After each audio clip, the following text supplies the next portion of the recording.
Hello, juniors and seniors. I hope you guys are all doing well, staying busy, working hard these last couple of weeks of school. It really is the last couple of weeks of school, even if we get to go back May 1st, which I am praying really hard that we can go back May 1st. It'll be in time for finals, and then it's time for summer. So keep up with all your work. I hope you're working really, really hard. If you've had some struggles over the school year and you really need to raise your GPA, now is the time, because most of your quizzes and tests are open book, at least for science, history, and even for this class, for grammar and literature. All of your tests and quizzes are open books. So hopefully that will help you guys give that little kickstart to your GPA. Also, if you're working on FLVS classes, or if you're a senior and you're working on I know both of you are working on a business math class, work really hard at that, get that done, because this is it. This is the last month of school, and then it's time for graduation. So get that done, really work hard at it,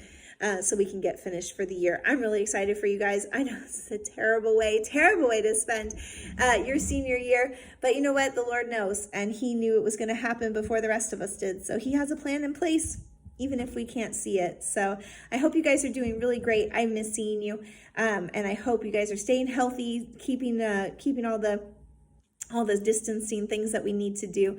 And I hope you guys are staying busy as well. I know some of you are working and you're doing different things, so don't forget about your schoolwork. Still very, very important. Don't just think, oh, it's vacation time. No, it's not vacation time. It's time to work hard, because this is the fourth quarter. This is it, guys. This is the last act before the end of the play. So I hope you guys are working really, really hard. All right, so today we're actually going to go back and review a little bit about agreement, and then we're going to go into your lessons for this week. Your lessons for this week are actually going to be about using verbs correctly. Nicely enough, middle and ninth and 10th grade are all, middle school and 9th and 10th grade are all working on the same subjects this week. They're talking about verbs.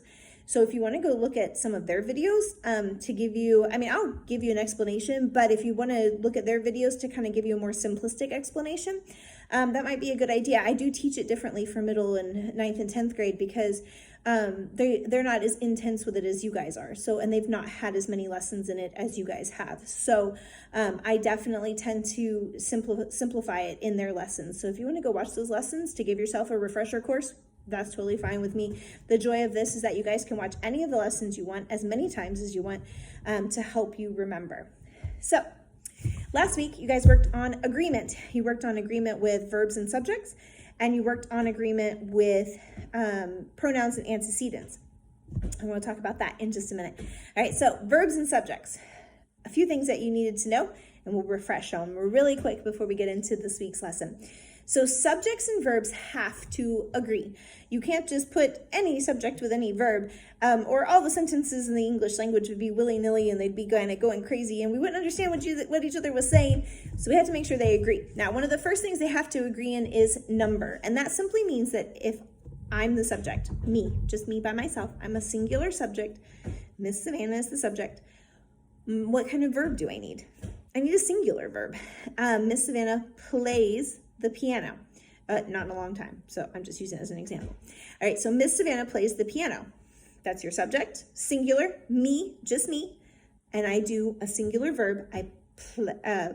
Miss Savannah plays the piano, okay? Now, if it was more than one person, Miss Savannah and Miss Tracy play the piano.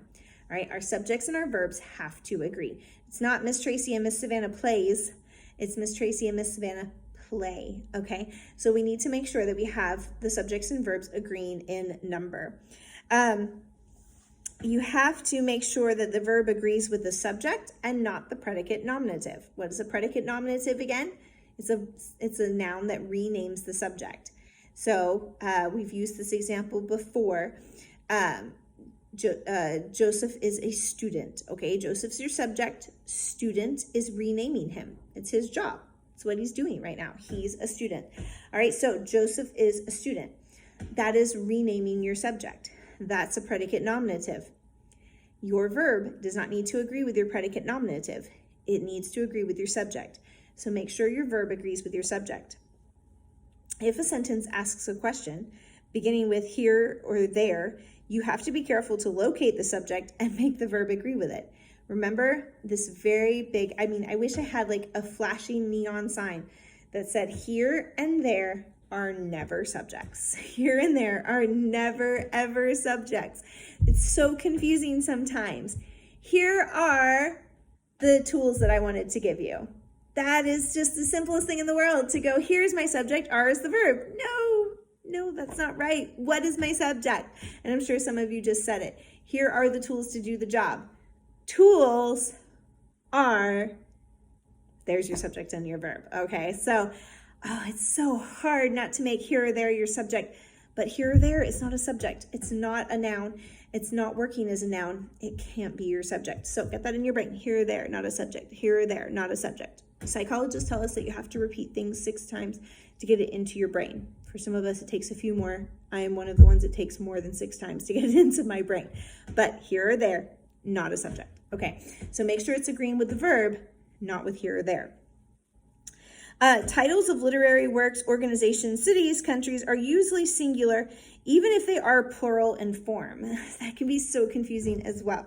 The Pickwick Papers is a Charles Dickens novel, but as a novel, it is one thing. So it says the Pickwick Papers, and that makes us want to give it a plural verb, but it's one thing. The Pickwick Papers is one book. Just like the Bible has lots of stories in it, but it's one book. It's not this. Now, if we were talking about the stories of the Bible, then that would be plural. But the Bible itself is singular. It's one thing. Pickwick Papers, which is a book by Charles Dickens, is one novel. So the Pickwick Papers is my favorite novel by Charles Dickens. Oh, that's really hard to say. It's really hard to think of in your mind. Sorry, somebody just started a motorcycle really close to our house and about scared me half to death. It's hard to get in your mind. Pickwick Papers is, because papers ends in an S. It is a, which is normally what makes it plural, and then we're using a singular verb. Oh, that's so hard. That's so confusing. But make sure, because it is one thing, one novel, one work of art, even if it has a plural name, it's still one thing. Oh, I know that's hard, but you can do it. You can definitely do it. All right. Also, there are certain words that are singular, even though they look plural. Mumps, measles, rickets, molasses, news, and stamina. Yes, those all look plural, but they are all singular. Think of it as this way. The mumps is one disease, okay? It's not like I have multiple mumps. No, the mumps is one disease, okay? You can't have, multiple mumps, okay? Collective nouns can be singular or plural. A collective noun would be like a class or a team or a family. Depending on what's happening, depends on whether they're singular or plural. A team, if they're all working together and they're all doing the same thing, then they're singular. But if they're all doing their own thing, then they're plural. So let's say they're winning the game. They are all working together. They are a cohesive unit. They're whatever kind of team they are going to win that game, okay? But if they're in disagreement, the team disagreed on the play that they should have used. At that point, they're all thinking individually. They're not working as a cohesive unit, so they are plural, okay? They disagree, okay? Same thing with a family. Even though your family loves each other, there are not times where your family is all working cohesively together. There might be times where, your parents have bought plenty of groceries, the fridge is full, and you're like, but I really want takeout. Shouldn't we help stimulate the economy, guys? Shouldn't we have takeout? So at that point, you guys are disagreeing. Your family's not working as a unit. They're working against each other in certain ways. And because you're working against each other, then you get a plural verb, okay? So I hope that kind of helps you guys with that. There were lots of other things that you could look at. Make sure that you read through all of those completely. Now, your next one was your pronoun and antecedent agreement. Your pronoun and antecedent agreement, don't let the word antecedent throw you off and be like, oh, that's such a big word. Okay, no. A pronoun is a word that replaces a noun. I'm a noun. My name, Miss Savannah, is a noun. You're a noun. Daniel, Naomi, Savannah, Jacob, you guys are nouns, okay? You're people. If we were to use pronouns to replace your name, your name would be the antecedent, and the pronoun that we're using would be the pronoun. So let's say that Savannah studied for 5 hours for her science exam, which you don't really have to do because those are open book at the moment. But if you did that, we said her science exam. Her is the pronoun replacing Savannah, which is now the antecedent, okay? So that is all that a pronoun and antecedent is. It's nothing that you have to be confused, or it's not something that's complicated. Her, Savannah, antecedent, pronoun, okay? So make sure they agree. I've done this on so many papers. My college professors used to get me on it all the time, and it actually makes me much more conscious of it now. What I would do is I would use a person's name, but then when I was writing about them, instead of saying he or she, I would say they. My college professors used to circle it every time, and I would always forget, and I would use they constantly. But I'm only talking about one person, and so instead of saying he or she, I would say, Charles Dickens wrote A Christmas Carol. And as I'm writing and talking about his life, for whatever reason, I used the word they. And it was wrong because I was talking about one person. And my college professors used to kill me on that. All right, I'm not going to kill you on it, but it is something to keep an eye on.